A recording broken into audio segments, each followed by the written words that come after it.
One of the reasons that I end my book, The Next Rules of Work, the final line in it is no human left behind. Mm. And the reason I want people to understand that we all make decisions, and we're making decisions that we often don't think have ripple effects in society, but they do.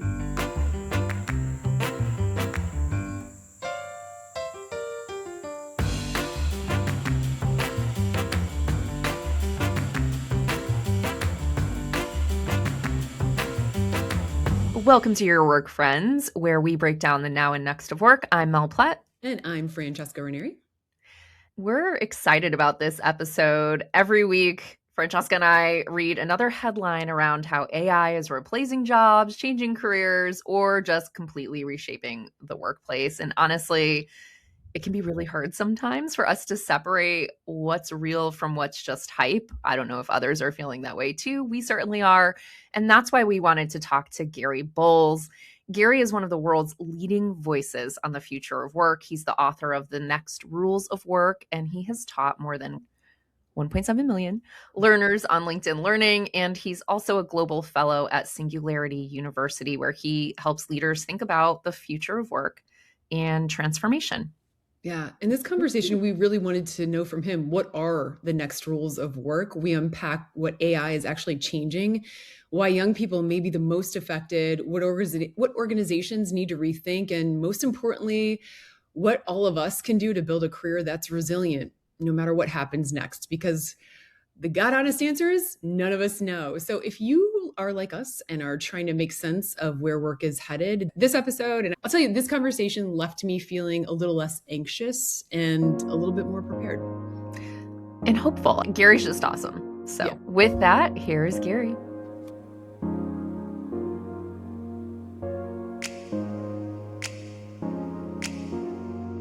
All right, Gary. Everybody's talking about AI. I don't think we can escape it. It's in every headline, every text message, every conversation at work, layoffs, skills, the end of jobs. What's actually real versus what is super overhyped right now, in your opinion? Yeah, absolutely. So a couple quick bullet points, just to give people the red threads. If you work in a company that is already highly automated, tech companies, yes, you're going to find there's a lot of work that's impacted. If you work in an organization that is very long-term utility or government agency or something that's been around for a long time and it's not very digital, doesn't have a lot of technology in place, it's really slow because most of the change is about people.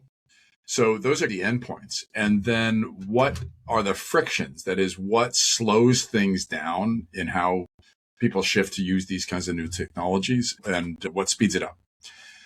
So again, speeds it up if you're already digital. It speeds it up if the laws of your country allow you to either fire people or change the workforce really rapidly. And it slows things down a lot if people have been doing the same kinds of work for a long time. If you're in a country like Germany where the laws don't let you lay people off very easily. And so you just got to add all those things up and then decide, okay, so given the kind of work that I'm doing or where I want to work, the kind of company I want to be in, either if it's a tech company, which also unfortunately is proving a lot more regularly that they don't care that much about their employees. So they're willing to lay them off pretty quickly. Meta did 8,000 workers in a week on one email. Or you're in an organization that really cares about humans and really wants to keep people employed, and wants to train them to be able to do the new work and all those sorts of things, then you can do the math yourself. And then the thing that really drives people crazy, which is perfectly understandable, is that it changes so fast. I always say it's sure the technologies have a big impact depending upon who you are and what kind of organization you're in. But it's the pace and scale. It's that it goes so fast. You thought you were using the most recent version of one tool, and now there's another one, and then it's affecting so many people. So it's being used in so many different organizations. So I'd tell people, just take a deep breath. Yes, it's going to impact different kinds of work roles. And the more you can be leveraging the tools yourself, understanding how they might be applicable in your work, awesome. The one population we can talk more about this that is the most affected, though, that doesn't have a lot of control, is young people. That's the 5-alarm fire we have to be dealing with. It's not just AI, it's just the ways that work systems work. But they're the ones that are really having the most challenges right now. Yeah, I mean, we're hearing that anecdotally throughout conversations in the day. I have friends who have kids graduating from high school right now who are choosing not to go to college because they don't see the Yeah. path, so they're leaning into trades, which is great. We have a Yeah. huge gap there that's needed to be filled, right? I'm curious about that. What might be one shift people are underestimating the most right now? Oh, good question. So the linchpin, like the part of just how work works, where the rubber meets the road the most, has nothing to do with technology. And it's the hiring manager. I often use words like manager and supervisor and that sort of thing. But what most people don't really see in the data, which is absolutely the biggest influence, is no matter what tools your company uses, no matter what kinds of people you traditionally hire, no matter whatever those processes are, you have a job opening or you have the opportunity to promote somebody inside the organization, but you're the one who runs the team. What are your incentives and disincentives, especially for hiring young people? But for any population that is going to get disadvantaged potentially by really rapid change, by a need for developing new skills. So just give an example. 2 years ago, McKinsey said they were going to hire less young people. We don't need them. We can just do a lot of that stuff with tools. And then two things happen. First is their clients figured out that they were using software instead of people, but still charging the same rates. Oh, no, you don't get to do that. Yeah. We can use the tools too. And the other thing they realized is, oh, you can make these younger people so much more effective in their work.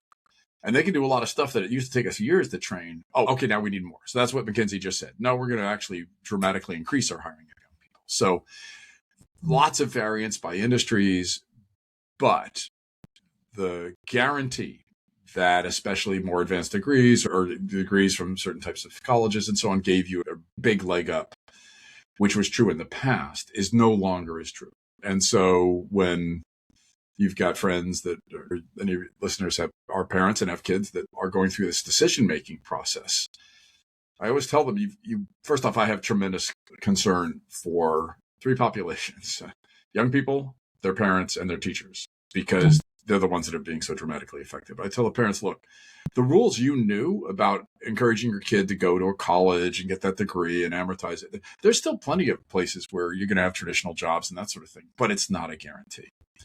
So the more you can help your kid to be independent, to have agency, to make new decisions, and it's a logical hedge against uncertainty if what your kid does is to do what I call a portfolio of work. Yeah, they might get a day job, but then they're driving for Uber at night and they're working on a startup with their friends. And so that's a hedge strategy. And it's perfectly rational, even though parents ask me all the time, why won't my kid get a real job? I think this is a healthy shift in a lot of ways. Something I've always thought, even when I was 18, choosing to go to college because I was told that was the path to do. Yeah. That's what success meant. It also felt, man, I'm too young to be making these big life decisions about what I want to do at 18. Yeah. I couldn't even choose a meal. It was McDonald's number 4. So it's interesting now. It's like live life a little, experience a lot of things, get really clear about what you want before you start choosing a path is actually a little healthy. Yeah. It's absolutely. And I'll tell you what the rhetoric, what was the mindset of parents in the past was that there is this tiny little window where if the kid doesn't go to college, they've missed it. Yeah. That's it. You're dead. They're over. It's a friend of mine, and it varies a lot by culture, but there's a good friend of mine from India, and he went to his mother when he was graduating high school. He said, Mommy, I don't want to go to college. And the way he tells the story is his mother just looked at him and gave it a beat. She said, my son, you have 3 options: engineer, doctor, loser. Oh, man, that's harsh. Yeah, no pressure. So that's the old rules of war. No, okay, I get it. He chose engineer, but those are the old rules. It's what our parents know. Yeah. What is harder is to when they don't feel like they actually can give great advice about how to navigate a world of work that is changing so rapidly. And so I do suggest to them, look, the thing to really be thinking about is how you develop agency in your kid. And that doesn't mean making decisions for them. It means helping them to make the best decisions. but to focus on what's next. And I don't mean tomorrow. What's the next step they need to take that will help them to be able to launch into adulthood? And that's a different question. Yeah, it's very different. Yeah, as a first gen college student myself, that was the answer. They were like, no, this is it, or you lose it life. And I'm like, okay, no pressure there. But this is a healthy shift here happening, even though there's some uncertainty, it sounds. As long as we give them the tool set. Yeah. So you want to give them the mindset, agency, take actions. They've got to develop a skill set, and they've got to have the tool set. You have to know how to be able to develop the skills that are needed, find out, get the signals from the market, what it's looking for. Yes, have some North Star that pulls you forward, but also know what the job market might be looking for or where there might be opportunities. And we have to help them early on to crack that code, because if we don't, then they could be making very tactical decisions without necessarily realizing they're going to have to do this again and again. There's going to be a lot of career changes. I said in the past, metaphor we used was a ladder, right? Career ladder. Go to one company and work your way up. And then Tammy, who was the former CMO of Yahoo 10 years ago, she said, no, I think it's a jungle gym. You go up and you go down. I said, the image I show now is a trail network. I said, no, it's a trail network. It's a bunch of trails that you could follow. And some of them are well blazed and really deeply furrowed. And okay, that's what many people have done before. But you're going to hit these constant intersections in your own trail. And sometimes you might just blaze a new one. And if you ask people who've been working for any length of time, 30, 20 years, the most common thing you're going to get if you say, how did you get into this line of work? The response will be, oh, mine was a very non-traditional path. So trail network. Yeah. And so that's what you want to encourage your kids. Is like you're either following trails or finding new trail or blazing new trails. But that's what's going to happen. That's the picture to have in your mind, is that you're going to have these range of options. And what you want to do is continually make the best choice you can for any particular point in time. Oh, I love One of that. the things that's weird about three people, like the kiddos, the parents, and the teachers. And I think about, in order to really traverse a trail, you kind of need to know how. I'm curious about the connection between your concern with teachers and navigating the trails. Yeah. So first off, education is not monolithic. There's very different phases of it from very early on, like pre-K. But there are still things that pre-K, even in a pre-K world, you can do to help prepare kids for the future. Sure. Happy to talk about some of those. But then you get this K-12 thing, which is, again, it's a sort of arbitrary box we put around it. But those teachers are supposed to be helping you to learn new things and helping you to develop skills and get along with each other and that sort of thing. And their job increasingly has to be focused, or that has this underpinning, this foundation layer of social emotional learning. And if what the teachers keep on doing is heavily indexing on the bodies of knowledge that they're trying to stuff into their kids' heads, then unfortunately we're missing the narrative. That's not the key deliverable. Key deliverable is to help them to learn how to manage their own emotions, learn how to get along with others, learn how to follow some kind of passion in their lives. That's really the key deliverable. Unfortunately, a lot of our school systems are not designed for that. And then in what I call the young adult launchpad, the college system, the more that the people that are helping you to navigate the trail, they kind of have to know how it works. And unfortunately, there's a lot of people that have been in the ivory tower for a long time that haven't worked in the real world for a long time. They actually aren't able to help with that kind of advice. We're pushing with my small consulting at Shimon Shred, the sort of mindset of what we call switching from being just a college, or not just a college, but being a college or higher education, to being more of a life center. Like, how do you help them to actually think of this as a launch pad? And what are the things you would need to do walking in the door? Yeah, you would touch the career center as you're walking out the door. Oh, by the way, I need a job. Yeah. Our mindset we want to encourage for educators, especially in higher education, is not walking in the door. You want to make sure that you are equipping these young people with this mindset and tool set for life change. And then the skill set, like the skills that you're teaching them, are going to be durable. They're going to be usable again and again for the rest of their lives. Yeah. So funny. I think about tenure, and all of these systems we have been in place for a very long time, and they need to rapidly shift. Not only academia and K through 12. And it's like, oh my God, these things need to shift in the next 2 to 3 years. Yeah. That's probably not going to happen in order to meet the moment. I'm also thinking about orgs and how they need to shift too. And you talk a lot about moving from things like from jobs to skills to tasks. What are most organizations going to be structured like in the next few years? We've heard anything from the biggest organization is going to be 50 people to nothing's going to change. I don't know if I buy either of those. Your thoughts?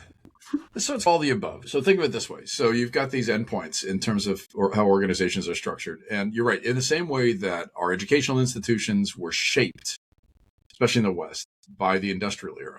So one teacher, 30 students listening to mind-numbing lectures for the entire time. That's a production model. That's a factory production model. And it's the same thing with our organizations. Is we've got these things called hierarchy, which go all the way back to the time of Alexander the Great. We've got these things called org charts, which were originally pioneered by this little company called IBM. And what we've done is over and over again, we've got these industrial era processes that sort of shove people into these slots. And now if you were to take any organization in any industry or nonprofits, NGOs, government agencies, and you were to wipe the slate clean and say from start to deliver the same value we do for our customers or our constituents, how many people would we need? How much technology would we use? So that's a high-class question that startups can ask because they're just starting out. So that's how you get a 50-person company that can do a tremendous amount. They can automate from scratch. They can basically decide, make a lot of those decisions. But Walmart is the largest employer in the United States. They don't make decisions like that. They don't make a clean slate decision. How could we run our stores with 0 people? And so that's what you get, is you get these end cases. And so when I talk a lot about, to help people understand, is the industry you choose, the business you choose, or if you're a nonprofit or NGO, or there's a business model. The reason it exists, it provides value to somebody. And that then drives ultimately an operating model. How many people do you need? Where do they go? And there's always a history if they've been around, the company's been around for a long time. What you find is that when you get these big resets, like the AI tsunami, is there's some organizations treat it as an opportunity to go through this complete rethink, complete transformation. And so, yes, you will get some smaller organizations out of that. But as with a McKinsey, no, we need more, because you're going to find you can create even more value if you give these same tools to others.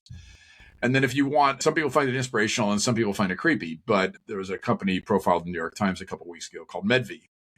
And it's 2 people, and they use AI agents to sell GLP-1s, fat reduction and weight reduction. And it's just 2 guys, brothers, and $1.8 billion run rate.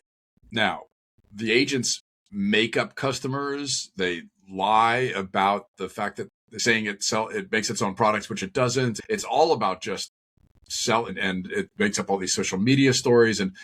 But it's all agents. It's all software doing it. And it's 2 people with an incredible run rate. So that is the dream of a venture capitalist, is to have that quote unquote capital efficient company. But that's not the future I want. I don't want a future with millions of 1-person companies, because I don't think that's actually how you create a lot of value. I think you create a lot more value by humans working with humans. Yeah. I think I'm struck with what is the purpose of organizations anymore? Because I'm looking at one of the fastest growing jobs right now is training AI how to do your job at this point. And I'm not trying to be super negative about it, but go ahead. We don't, yeah.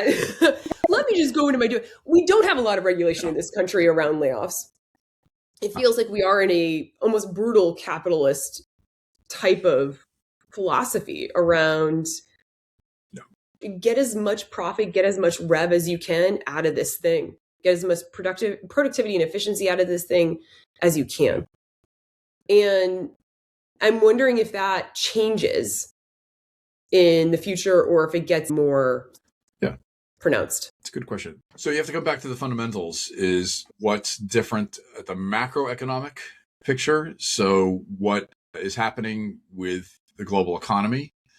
And so in a downturn in the United States, I don't know if any of your listeners remember there was a global pandemic, but during this global pandemic, the U.S. went from 3.7% to 11.2% unemployment in 3 weeks in April of 2020. And so that's an example of a macroeconomic condition that had nothing to do with AI. ChatGPT had not been released in early 2020. ChatGPT 3.5 had not been released, but it had to do with macroeconomic conditions, which created mass unemployment. But in Germany, they went from 5.2 to 5.6% unemployment because there's a series of laws that say you can't just lay people off, and you've got to train them if you tell them they got to go find another job. And so there's these macro conditions, and that has a lot of it's either an accelerant or it's a decelerant. And so in the United States, we don't have an employment system.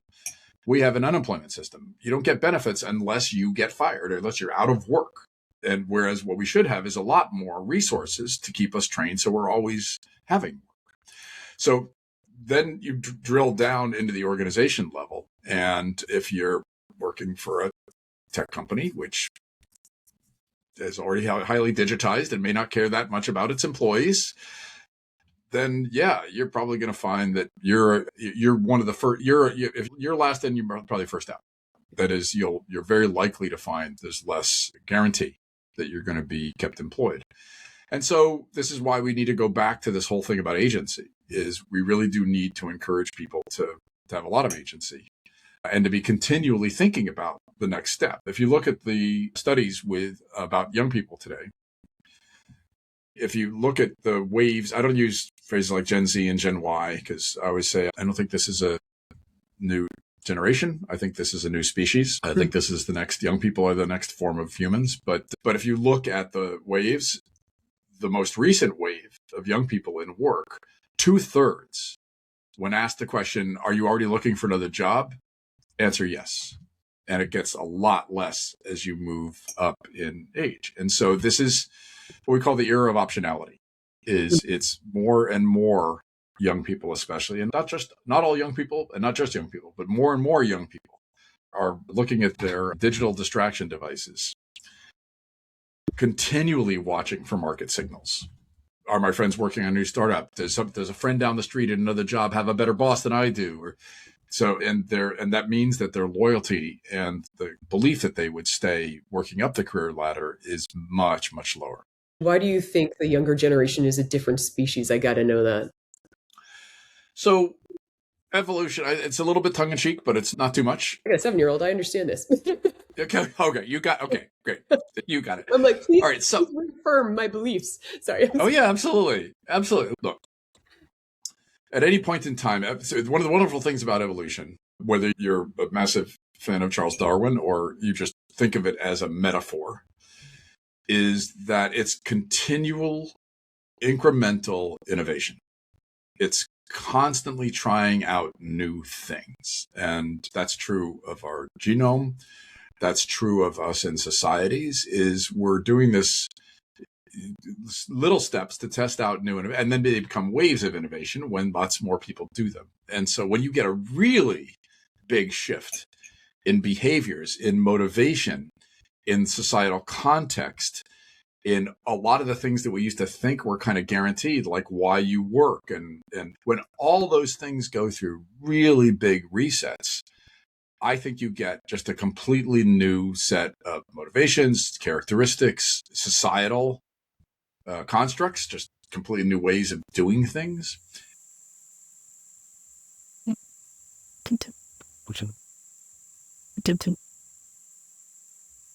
I'd love to talk about this whole AI and human kind of capacity value piece, because the headlines are so mixed. Francesca and I are reading the headlines every week. It's like people are getting 20 to 30% more efficiency. And then the next week it's, no, people are doing double the work because the agents are toddlers and they're not there yet.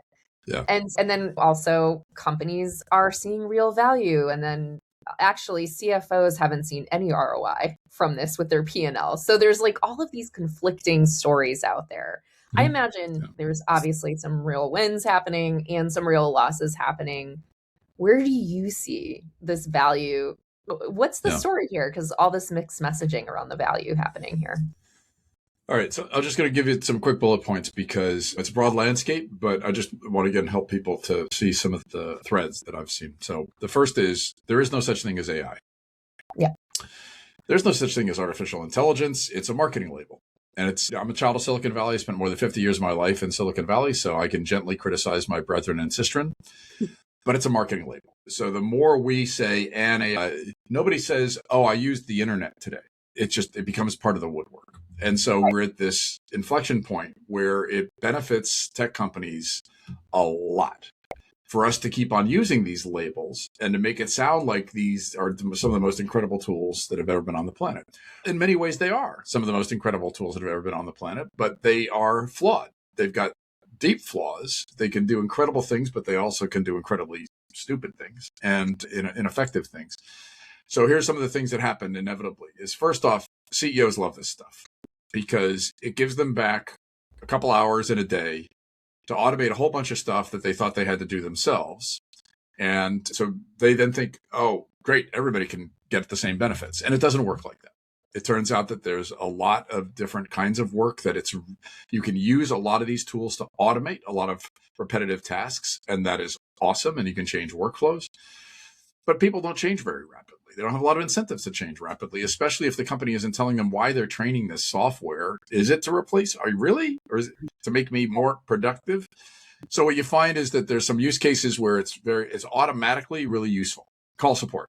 So when you call nowadays for any kind of support, the tools are going to likely be answering more and more. And it just allows humans to be able to do the more complicated stuff.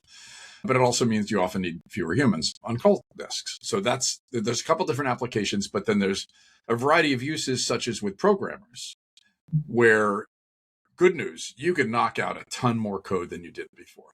Bad news, you didn't do it. You have no idea what's in that code, and you have to go bug hunt it, search through a lot more, and you might be spending more time doing the bug hunts than you did before because you didn't write the code. So it's this sort of technology giveth and technology taketh away. And we've seen this in wave after wave of technology. And what ends up happening then is several things. There's some people get tremendous advantages very quickly, and especially startups, you're going to find are going to have fewer people. That's just going to happen because they can automate a lot of stuff, whether it's really good or not. They're still going to automate a lot of stuff with the tools. Bigger companies, they're going to find some parts of the companies that can really leverage the tools really well. But again, people change fairly slowly. The tools have some flaws. You can make a lot of mistakes with them, such as opening up your company's private information to the world. So you've got to actually have a bunch of controls. You have to have governance around these things, and that slows stuff down. So what I urge people to do is don't read the headlines. Any article that begins with either I asked ChatGPT ... or Sam Altman says, don't read those articles. Yeah. Just don't read those articles because it's going to be something that's going to trigger you if you're worried that the technology it's going to suddenly be able to do everything that human can, or we won't need humans at all. Don't read those. Instead, look for the articles that talk about where people have been able to use the technologies to do really amazing things in something that you care about, that you're fascinated by.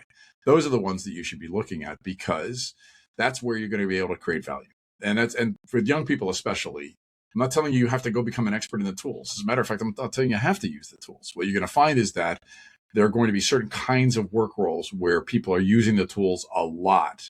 And then you're going to be encouraged to be able to use those tools yourself because you'll be able to do as much work as others can.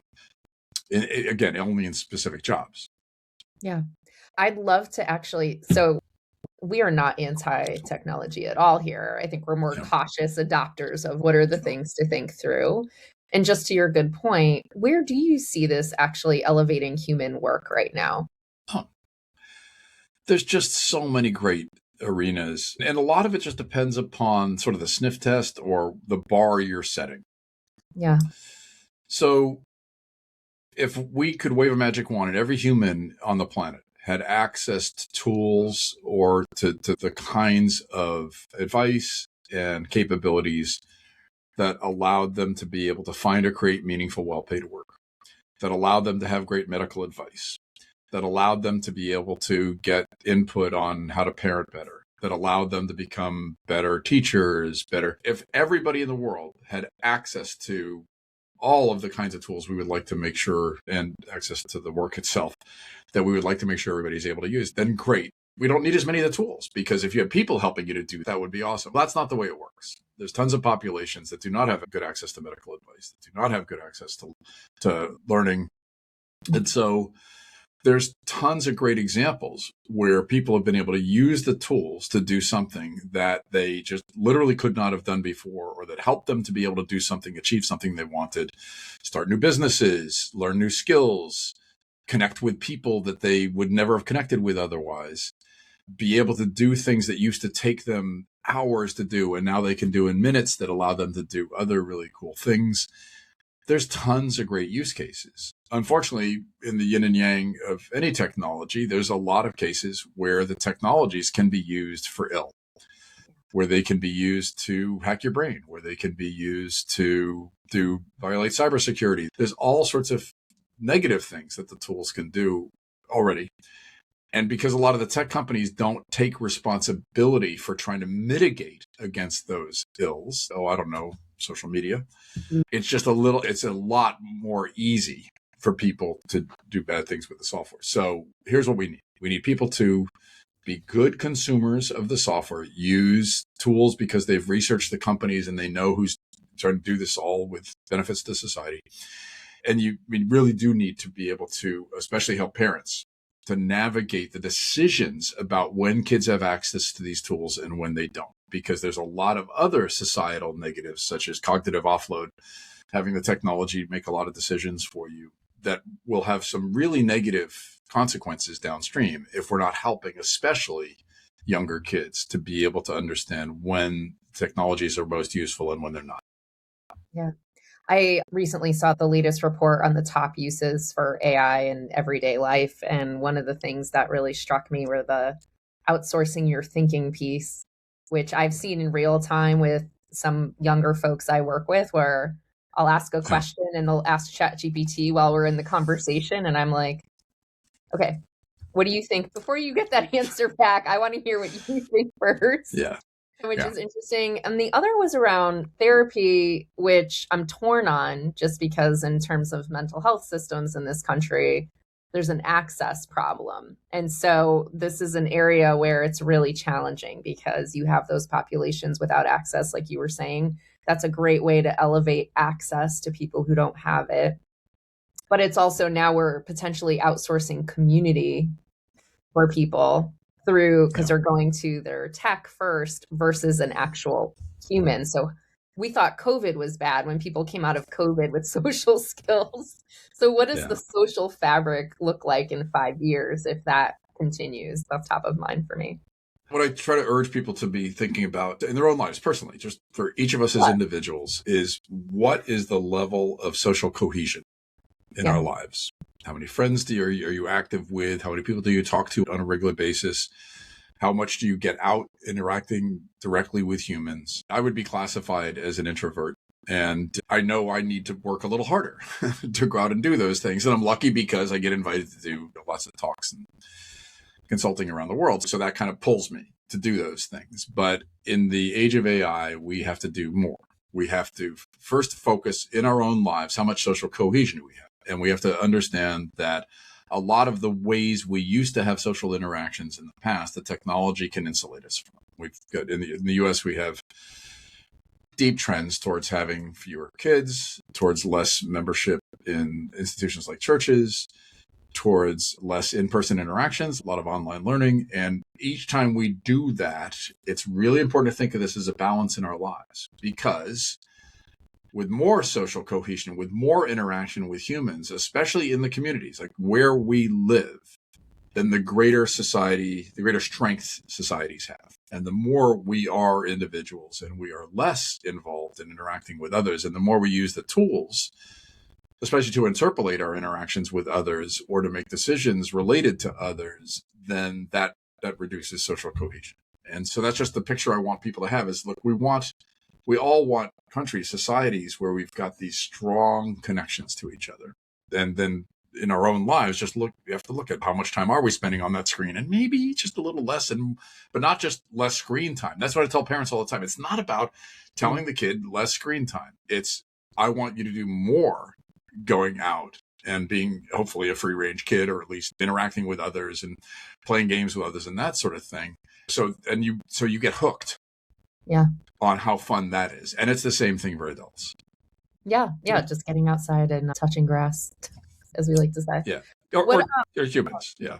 Yeah, just be a human. You know, I think about this a lot because my son plays soccer and he has a coach that's from Brazil. And when you look at soccer and you look at how different countries play and their ethos towards soccer, right? And Brazilians are so good because it's not organized play. It's just organic play. They go out and they play all the time. They're playing in the backyard. They're playing in parking lots. And it becomes like a musical composition where the United States, it's all organized play and it's about strength. What I'm finding is there's this very interesting movement, especially in high school on down, of it's organized, but it's encouraging people to get into organized free play. I'm seeing huge upticks in things like run clubs, dance clubs, cell phone-less schools. My son has structured soccer practice, but he also has 2 unstructured soccer practices, which is just, there's no coaching, it's just go. And so I think people are starting to understand the value of that unstructuredness and learning just the joy of play or the joy of being together, the joy of being human. I feel like I'm seeing that rise a lot. And there's something that's really magical about it. I don't think you can substitute anything in the flesh in real life. I don't know exactly what that magic is. I like to think it's a little, but I am also feeling like we're starting to see some rise in that as well. I certainly hope so. So I just finished a lecture tour in Brazil. Oh, hi. All right, there you go. This is my 5th time flying into Sao Paulo in just the past year. So I'm a very big fan of the culture. And so here are some of the things that are just wonderful to have. It's wonderful to have multi-generational families living under the same roof. Not everybody can do that. It's wonderful to have some kind of play activities that you're encouraged to do from very young. Brazil has one approach. The learning system in Finland, the schools all are play-based for the first 3 to 4 years that a kid goes to school. So the more we're helping kids to be kids early on and learning the skills of interacting with each other, we don't always get along with each other. I know that's for the parent of a 7-year-old, that's probably a new memo, but we have these frictions with humans interacting with each other. We're to learn. And that's what all that social emotional learning stuff is about. What I would hope then is, yes, more and more, because we thrive on social signals. We thrive on recognition. We thrive on authentic connection with other people. And we have to also thrive where there are frictions. The more we can make those heterogeneous gatherings, not just homogenous ones where everybody looks like me, but it comes from different perspectives or different backgrounds. And then that's what we want as societies, because we really want that kind of interaction.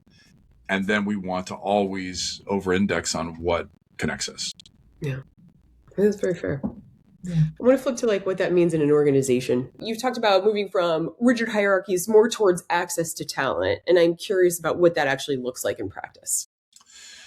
So there's a couple of things that if we could wave a magic wand and we could have organizations be very human-centric, that is to structure work and the interactions between people in work in ways that really work for the majority of humans, there's a couple of things that you would want. And there's organizations all around the world that are doing different parts of this playbook. So first thing is that the organization's heavily indexed on what I call a degree of membership. So how much of a connection do people feel to the purpose of the organization, what they're doing, to each other? And so that degree of membership is, you might feel 1% membership with your organization, which means you're just about ready to walk out the door. You might feel 100%, 110%. I'm all in. This is where I need to be. And what we need is the mindset within organizations that we want to try to increase that. Second is that depending upon whose statistics you look at, either the number 1 or number 2 reason that people leave jobs is because of I don't use the word manager or supervisor. I call that a team guide, but the person who leads your team. Yeah. And if there's frictions there and it's not great, then that's a really high reason for you to be looking for new work. So the organizations that heavily index on the training for that person to help them to know how to lead and helping people within a team to know how to lead as well, all that investment is really important, or else you don't get a flexible organization, because then people stay locked in a hierarchy. Third, you have to have this mindset that you're trying to help people develop as humans. And so how do they know their own skills? How do they know what their good at, what they love doing, kinds of problems they like to solve, and then how can you continually try to make the kind of framework inside the organization so they can be doing that kind of work. So that what ends up happening then is some organizations become what are called increasingly skills-based organizations. So they know they've got databases to understand people's skills. They often put in project marketplaces so that when a person who leads a team needs somebody, they can find the skills inside the organization or outside the organization. ChatGPT just announced OpenAI just announced a partnership with Upwork, the gig work platform, where you can literally go into ChatGPT and describe a project, and then the software will look on Upwork's database and give you the team of tomorrow, like the perfect skill set for something. So now think of that in every organization, and think of the same thing from the individual side, where they would be able to see those opportunities, especially in larger organizations. That's what the future may hold, is that more organizations become more fluid like that. And what they need is a flow of human talent, people that can continually solve new problems.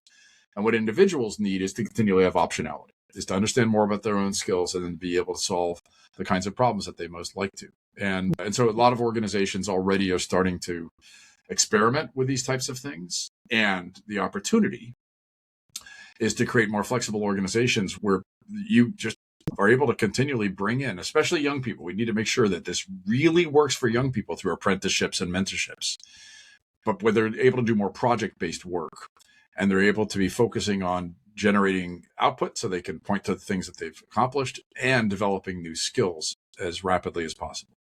Who do you think is doing this really well? Because I've been in this space for my entire career. We've been talking about things like job marketplaces since 2019. The needing manager development and having great managers and coaches is something every organization is always working on. And I'm curious about who you think is doing this really well. Yeah. So there's a couple of facets to it. And I'll just point to some of the different kinds of structures. So as I think I was saying, so that you've got this business model that sort of defines what the organization does. And the operating model is, how do you organize humans? How do you leverage technology? How do you leverage the assets of the organization? And so when it comes to focusing on being a learning culture and changing the role of the traditional manager, I'd have to point to Novartis, the pharma company. And I think it's 80,000 employees now. And they have two practices that I always point to. The first is they strongly encourage everybody throughout the organization to talk about the latest course that they took. It's all about what are you learning? And then once a year, they have what's called Curiosity Month, and they teach courses to each other. It might be in cooking, might be in something related to chemistry, but the whole idea is to build this fabric of connection between people and to learn from each other. And then they also have a practice called unbossing. And even senior managers within the organization, when they walk into a meeting, they often will begin by saying, how can we unboss this meeting? And what that means is, how can I not be the person who comes up with all the decisions? You come up with the decisions. You solve the problems. And then I'm here to support you. I'm here to find you the resources. I'm here to remove roadblocks if you need other parts of the organization to help you. But you have to change the calculus by which humans are working together and embrace this much more flexible approach. And then the mindset that is behind more project-based work is typically to think of every skill within the organization as being an enterprise resource. Companies like Google actually don't hire in certain work roles for a specific job. So if you're hired as a programmer at Google, for instance, you go through the same training program that every other programmer goes through. And whether you went to a code camp or Carnegie Mellon, you're going to go through the same training. And then when you come out of that, you date around. You go to different groups to find where the connections are. And that is a mutual decision. Do I think it's very much like dating? Do I think you're a good match? Do you think I'm a good match? And so you think of these as practices that can be done at scale inside organizations. It's harder because you've got to train that team guide. You've got to train the former manager or supervisor to deal with ambiguity, to be able to understand that they've got to continually be developing skill sets, to be thinking more like a coach than somebody who is in command and control. And so that's an investment. But I'm encouraged to see more organizations that are starting to embrace more of this mindset. For sure. Awesome. Thank you. I only have two questions for you. Okay. What responsibility, Francesca and I are constantly talking about this with the changes that are coming about with AI layoffs, and we see them, when we think about the responsibility organizations have in society right now, what responsibility do you think companies have right now in this moment? So first off, again, just the AI layoffs, very difficult to tease this out of the market data because it's a lot of tech companies are the ones that are citing the use of the tools, but they're also marketing tools that kind of sounds more like layoffs are marketing. Is that how it works? You buy my products because you'll save money. So it's hard to tease out of the data. What you do find is more of this sort of initial baselining of companies decided they don't need as many young people, or they don't need as many people in entry level work because they feel like they can replicate a lot of the work with the tools. So when you say responsibility, I would say organizations that are very shareholder driven, the understandable pressure that a CEO feels is to reduce headcount. And what I urge people who lead in especially large organizations, but any shareholder driven company, it takes courage to say, look, what has happened over and over again is companies have gotten these new technologies. They laid off a whole bunch of people. Everybody, including their competitors, has access to all the same technologies. And within 3 or 4 years, everybody's got access to the internet. Everybody's got web servers. Wave after wave after, everybody's got cloud computing. And then now everybody's got the AI tool set. You are going to regret that you got rid of some people who really understood your customers or really understood the processes in your organization. And now the tools give this baseline, lifts all boats. And so that's what I encourage from a responsibility standpoint. I say, look, it takes courage to go back to your board, to go back to your shareholders and say, look, we are making this investment because we know we can be more competitive. We know that we can provide more value to our customers, and we are going to dedicate ourselves to doing that in the most effective way we possibly can. What are you most hopeful for? I'll call myself a cautious optimist. So I'm often accused of believing that people will continue to make human-centric decisions. But one of the reasons that I end my book, The Next Rules of Work, the final line in it is no human left behind. And the reason I end that way is I want people to understand that we all make decisions, and we're making decisions that we often don't think have ripple effects in society, but they do. They do. We're very responsible. And so the more that I see examples of people all around the world who are saying, wait a minute, no, we actually can make better, more human-centric decisions. We actually can give people the tool set so they can solve new problems and create new value. I'm just encouraged by more and more of those stories and signs. And then I'm also encouraged because I'm starting to see educational institutions that are starting to get the memo that this is a time, an opportunity to be able to jettison those industrial era processes and instead to empower lifelong learning and lifelong work with this unique tool set, but continually by reinforcing interactions with humans. And I say there's plenty of great examples around the world where educational institutions are transforming themselves as well. Awesome. Thank you. I appreciate you, Gary. All right. Always great to talk to you too.